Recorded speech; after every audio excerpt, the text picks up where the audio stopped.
सत्तारूढ गठबन्धनमा तालमेलमा सहमति, सिट बाँडफाँडमा अल्झन, 5 नेता देशद्रोही भएको ओलीको आरोप। सत्तारूढ गठबन्धनले कहिले तोक्ला निर्वाचनको मिति? नेपालका लागि प्रस्तावित अमेरिकी राजदूतले भने चिनिया दबाव र भरम फैलाउने अभियानका बीच एमसीसी पारित भयो। आफू विरुद्ध बोल्ने 5 नेता देशद्रोही किनभने एमाले अध्यक्ष केपी शर्मा ओलीले नेकपाकालीन 5 भाइ देशद्रोही भएको गम्भीर आरोप। मङ्सिर 4 मा चुनाव गर्न निर्वाचन आयोग तयार, सरकार किन तयार भएन? घोषणामा किन विलम्ब? निर्वाचन आयोगले मङ्सिर 2 गतेको लागि निर्वाचन तोक्न भन्दा पनि आलटाल। वैदेशिक रोजगारको साइड इफेक्ट, 1 हप्तामै 2 परिवार सखाव। बाढी पहिरोबाट 6 जनाको मृत्यु, 1 जना अझै बेपत्ता। बाढी र पहिरोको कारण नासिँदै रूपसेको सौन्दर्य। भोलिदेखि यी जिल्लाहरूमा मौसम सफा रहने। बाढी पीडितलाई उद्धार गर्न उडेको सेनाको हेलिकप्टर एकाएक दुर्घटना, 6 जनाको घटनास्थलमै ज्यान गयो। अत्यन्तै दुःखद खबर। सप्तकोशी नदीमा पानीको बहाव बढ्यो, कोशी ब्यारेज खतरामा। अहिलेसम्म 33 वटा ढोका खोलियो। न्युरो टिप्न गएका थिए, फर्किने बेला खोला तर्ने क्रममा बगायो। बनगाईमा 2 जनाको मृत्यु। सिनामङ्गलमा 14 वर्षीय छात्रलाई बलात्कार गरेको आरोपमा शिक्षक नै पक्राउ।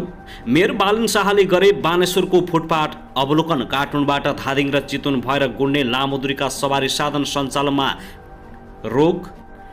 एसईको पूरक परीक्षाबारे निकै ठुलो खबर। कति गतेबाट हुँदैछ एसई पूरक परीक्षा? यसबारे जानकारी। भारतले पेट्रोलियम पदार्थको मूल्य घटाउँदै नेपाल पठायो, नेपालमा भने अझै यथावत। बाढी र पहिरोले अवरुद्ध बेनी जोमसोम सडक अझैसम्म खुल्न सकेन। म्याग्दी पहिरो अपडेट, एकै परिवारका 5 जनाको घटनास्थलमै मृत्यु। म्याग्दीमा पहिरोमा पुरिएर अझै 2 जना बेपत्ता। काभ्रेस्थली घटना प्रकरण, 2 दिनपछि युके जाने तयारीमा थिइन् श्रीमती। अन्तत बाहिरियो श्रीमानले हत्या गर्नुको मुख्य कारण। एकाएक आयो यस्तो खबर। पत्नीमाथिको शङ्काले परिवारै सखा, पोस्टमार्टम गर्न लगियो सबैजनाको शव। साउन मसन्तसम्म कक्षा 11 मा विद्यार्थी भर्ना गर्न बोर्डको निर्देशन, मन नमिले छुट्टिनेकै परिवार सिद्धाउने। यसबारे पनि सम्पूर्ण जानकारी। कार्यकक्षमा रक्सीले लट्ठ भएका कर्मचारीहरू विप्लव माओवादीको फन्दामा। 22.5 लाख रुपियाँ घुस सहित उपसचिव पक्राउ। भाइरल ज्वरोले संक्रमण बढेपछि राप्ती गाउँपालिकाका 7 दिन स्कुल बन्द। मापसी गरेर चालक बस चलाउने, हेड सर मात्रै स्कुल पुग्ने प्रवृत्ति बढ्यो। र राष्ट्रिय स्वतन्त्र पार्टीका अध्यक्ष रवि लामिछानेको यस्तो घोषणा, अब देश रविले मात्रै बनाउन सक्छ। नायक तथा अभिनेता पल शाह बारे पनि निकै ठुलो खबर। अब हेर्नुहोस् पूरा समाचार।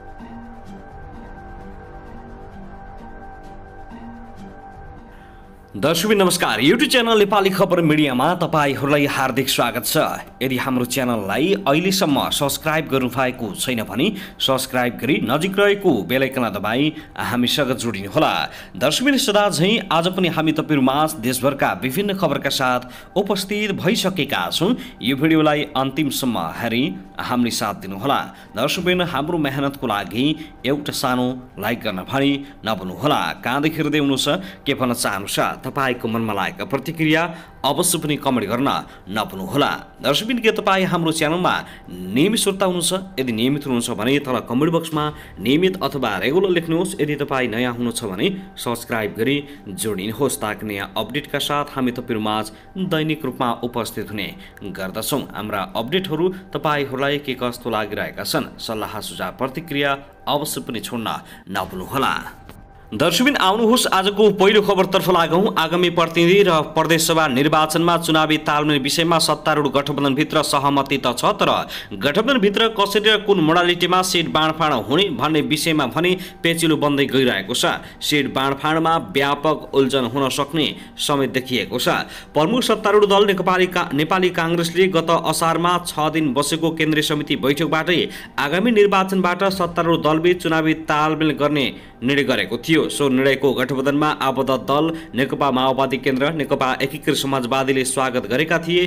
त्यसयता गठबन्धनभित्र आगामी निर्वाचन र सिट बाँडफाँडको मोडालिटी बारे छलफल नै भएको छैन। कसको कति दाबी? कांग्रेसले 80 देखि 90 सिट दाबी गरेको छ। माओवादी केन्द्रले 50 भन्दा बढी सिट दाबी गरेको छ। जनता समाजवादीले 30, नेकपा एकीकृत समाजवादीले 30, राष्ट्रिय जनमोर्चाले 5 सिट। कांग्रेस नेता रामचन्द्र पौडेलले कांग्रेसले सत्तामा रहेका दलबीच चुनावी तालमेल गर्ने निर्णय गरिसकेकाले केही दिनमै सिट बाँडफाँडबारे छलफल सुरु गर्ने जानकारी दिएका छन्।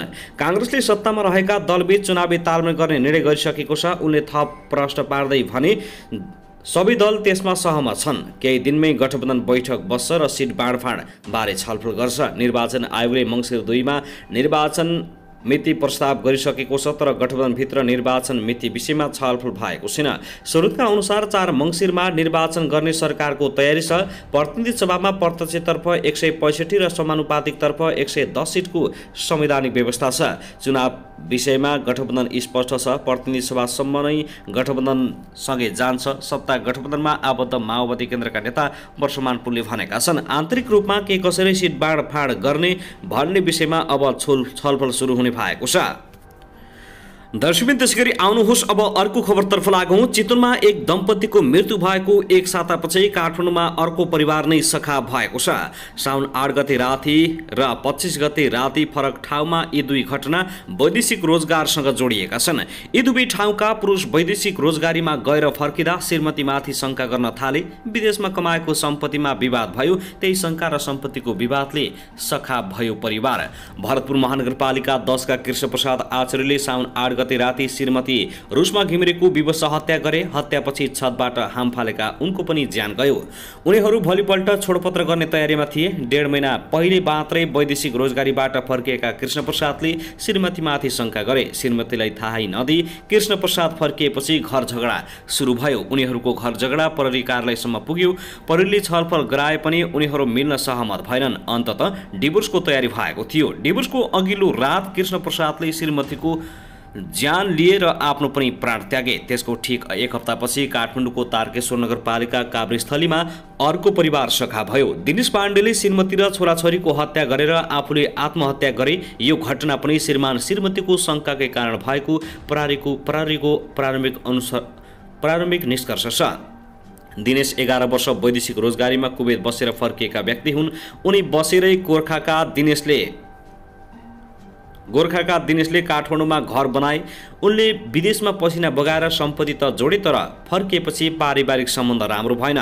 चितवनका कृष्णप्रसाद र रुस्माकै जस्तो उनीहरूको झगडा पनि प्रहरी कार्यालयसम्म पुग्यो। दिनेश विरुद्ध सुनिताले घरेलु हिंसाको जाहेरी दिन बालजु वीरतले दिनेशलाई वीरतमा बोलाएर छलफल गरायो। आफन्तको रोहबरमा छलफल गराएर आइन्दा यस्तो घटना नहुने भन्दै उनीहरूलाई छाडिदिएको थियो। प्रहरी कार्यालयबाट फर्केपछि उनीहरूको सम्बन्ध सुमधुर हुन सकेन। एकअर्काप्रति शंका बढ्दै गयो। विवादका विषय थपिँदै गए। अन्ततः यो परिवार आइतबार राति सखा पनि भयो। श्रीमती छोराछोरीको हत्या गरेर दिनेशले पनि आफ्नो प्राण त्यागे। कुवेतबाट फर्किएको 4 वर्षपछि परिवार नै सखा भयो। सोमबार मृत फेला परेका दिनेशले लेखेको भनिएको सुसाइड नोटमा उनले कसरी यो घटना घटाउन पुगे भन्ने खुलाइएको छ। सुसाइड नोटको परीक्षण हुन बाँकी छ। दर्शकबिन त्यसैगरी आउनुहोस् अब अर्को खबरतर्फ लागौं। राष्ट्रिय परीक्षा बोर्डले कक्षा 11 मा विद्यार्थी भर्ना गर्ने समय छोटो राखिएको भन्दै त्यसको म्याद बढाउन विद्यालय र कलेजलाई निर्देशन दिएको छ। बोर्डले आज एक सूचना जारी गर्दै एससीको नतिजा साउन 11 मा प्रकाशित भएको र विद्यालय र क्याम्पसहरूले फरक भर्ना तालिका राखेर छोटो समयको म्याद राखिएकोमा असन्तुष्ट जनाएको हो। बोर्डले छोटो समयको मात्रै भर्ना म्याद राख्दा देशका दुर्गम क्षेत्रका विद्यार्थीहरूले भर्नाका लागि आवेदन दिने अवसरबाट वञ्चित भएको गुनासो आएपछि यस्तो निर्देशन दिएको हो। राष्ट्रिय परीक्षा बोर्डद्वारा 2078 सालको माध्यमिक शिक्षा परीक्षा कक्षा 10 एसी को परीक्षाफल मिति 2079 साल साउन 11 गते प्रकाशित भएको बेहोरा अवगतै छ। यस सन्दर्भमा शैक्षिक सत्र 2079-80 का लागि कक्षा 11 मा विद्यार्थी भर्ना गर्ने सम्बन्धमा विभिन्न विद्यालय क्याम्पसहरूले फरक भर्ना तालिका तय गरी छोटो समयको मात्र म्याद राखी सूचना प्रकाशित गरेको हुँदा देशका दुर्गम क्षेत्रका विद्यार्थीले भर्नाका लागि आवेदन दिने अवसरबाट वञ्चित भएको भनी बोर्डमा प्राप्त गुनासाहरू सम्बन्धमा बोर्डको ध्यान कृष्टि भएको छ। यस सम्बन्धमा सम्बन्धित सबै विद्यालयहरूले माध्यमिक शिक्षा परीक्षा कक्षा 10 एसईको नतिजा सार्वजनिक भएको न्यूनतम 15 दिनसम्म आवेदन दिन सक्ने गरी भर्ना कार्यक्रम तय गरी 2079 साल श्रावण वसन्तसम्म विद्यार्थी भर्ना लिने व्यवस्था मिलाउनु हुन सम्बन्धित सबै विद्यालय क्याम्पसलाई सूचित गरिन्छ। साथै सबै स्थानीय तहहरूबाट सोही अनुसार आफ्नो तालिका अन्तर्गत विद्यालयहरूमा समन्वय र सहजीकरण गरी विद्यार्थी भर्ना र कक्षा सञ्चालन लगायतका कार्यहरू गराउने व्यवस्था हुन समेत अनुरोध गरेको छ। दर्शकबिन त्यसैगरी आउनुहोस् अब अर्को अत्यन्तै दुःखद खबरतर्फ लागौं। कपिलवस्तुको कैली नदीमा आएको बाढीले एक दम्पतिलाई बगाएको छ। बाणगङ्गा नगरपालिकाका दिलकुमार सुनार र उनकी पत्नी राममाया सुनारलाई वडा नम्बर 9 मा नदी तर्ने क्रममा आज मंगलबार बिहान बगाएको हो। जिल्ला प्रहरी कार्यालय कपिलवस्तुका डीएसपी जेसी शाहका अनुसार 33 वर्षीय राममायाको शव 1 किलोमिटर टाढा फेला परेको छ भने 36 वर्षका दिलकुमार हालसम्म बेपत्ता रहेका छन्। उनीहरू सँगै नदी तर्न लागेका छोरालाई भने स्थानीयले सकुशल उद्धार गरेका छन्। बेपत्ताको खोजी भइरहेको प्रहरीले जनाएको छ। कोइली नदीले हरेक वर्ष समस्या निम्ताउँदै आएको छ। 2 वर्ष अगाडि यही नदीले बगाउँदा 3 जनाको मृत्यु भएको थियो भने 3 जना बाँच्न सफल भएका थिए। यस क्षेत्रमा विगत 3 दिनदेखि निरन्तर वर्षाका कारण नदीमा बाढी बढ्दै गएको छ। दर्शकबिन त्यसैगरी आउनुहोस् अब अर्को खबरतर्फ लागौं। काठमाडौँको काभ्रेस्थलीका दिनेश पाण्डेले श्रीमती र 2 छोराछोरीको ज्यान लिएर आत्महत्या गर्नु अघि लेखेको सुसाइड नोटमा सम्पत्तिलाई मुख्य कारण बनाएका छन्। 10 पृष्ठ लामो सुसाइड नोटमा उनले श्रीमती र छोराछोरीको हत्या गरेपछि आफूले आत्महत्या गरेको लेखेका छन्। दिनेशले यस्तो गर्नुमा पत्नी सुनिता पाण्डेका माइतीलाई दोषी मानेको प्रहरी स्रोतले जनाएको छ। आफूले कुवेतमा 11 वर्षसम्म बसेर कमाएको सम्पत्ति श्रीमती र माइतीले कब्जा गर्न खोजेको जस्ता आरोप दिनेशले लगाएका छन्। मैले 11 वर्षसम्म कुवेतको तातो घाममा दुःख गरेर कमाएको सम्पत्ति श्रीमती र उसका माइतीले कब्जा गर्न खोजे, उनले सुसाइड नोटमा लेखेका छन्। मलाई फसाएर मेरो सम्पत्ति हडप्न खोजिरहे। श्रीमती र श्रीमतीका दाजुहरूले मलाई पटक पटक थुनाएर सबै सम्पत्ति लैजान खोजे। यसबाहेक दिनेशको शङ्कालु व्यवहारले पनि झगडा बढेको सुसाइड नोटमा उनले लेखेका शब्दले सङ्केत गर्छ। उनले श्रीमतीमाथि अर्कैसँग सम्बन्ध रहेको शङ्का पनि गरेका छन्। आफूलाई मोबाइल समेत हेर्न नदिएको, लुकीछुपी अर्कालाई म्यासेज र कल गर्ने गरेको जस्ता आरोप पनि नोटमा लेखिएको छ। मलाई श्रीमतीले मोबाइल पनि छुन र हेर्नै नदिने गरेकाले मलाई शङ्का लागेको थियो, उनले भनेका छन्। श्रीमान भए पनि उसले मेरो केयर गर्दैनथे। छिछि र दूर गर्ने अनि हेप्ने गरेकाले पीडा भएर यो कदम उठाउन बाध्य भएको हुँ। दिनेशले छोराछोरीलाई एक्लै छाडेर जान मनले नमानेकाले मारेको बताएका छन्। मेरा बच्चा बच्चीको औधी माया लाग्छ, उनले नोटमा लेखेका छन्। मैले बच्चा बच्चीलाई मायाले गर्दा सँगै लिएर जान यो कठोर कदम चाल्नु परेको हो। 41 वर्षीय दिनेशले पत्नी 39 वर्षीय सुनिता सहित 13 वर्षीय छोरी आशिका र 8 वर्षीय छोरा आशिको आइतबार राति विवश रूपमा चक्कु प्रहार गरी हत्या गरी र आफ्नो पनि आत्महत्या गरेका थिए।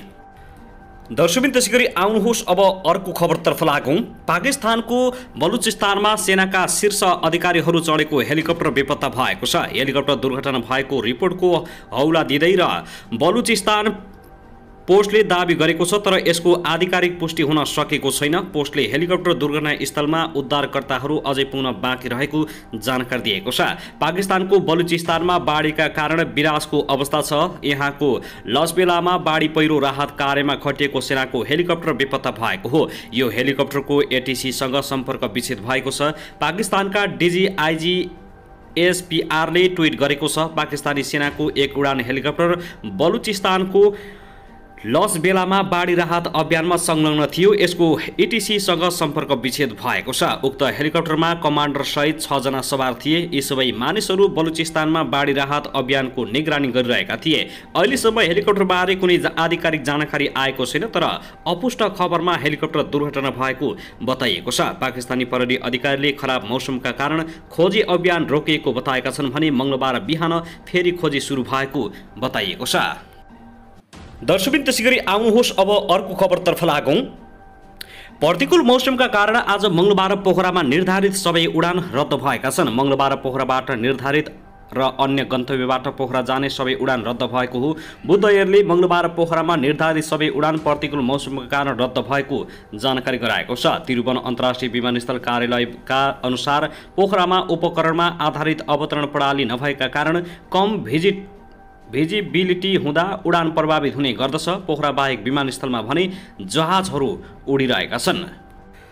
दर्शकबिन त्यसैगरी आउनुहोस् अब अर्को खबरतर्फ लागौं।